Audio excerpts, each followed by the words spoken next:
বর্তমান সময়ে জনপ্রিয় রোমান্টিক জুটি মুশফিকুর ফারহান ও ফারিন খান। দিন দিন বাংলা নাটকের জনপ্রিয়তা বেড়েই চলেছে।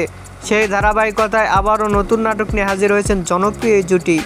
নাটকটির নাম রং নম্বর। এই নাটকটিতে অভিনয় করছেন বর্তমান সময়ের আলোচিত অভিনেতা মুশফিকুর ফারহান ও আলোচিত অভিনেত্রী ফারিন খান।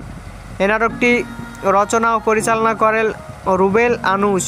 নাটকটি খুব শীঘ্রই ইউটিউব চ্যানেলে প্রকাশিত হবে।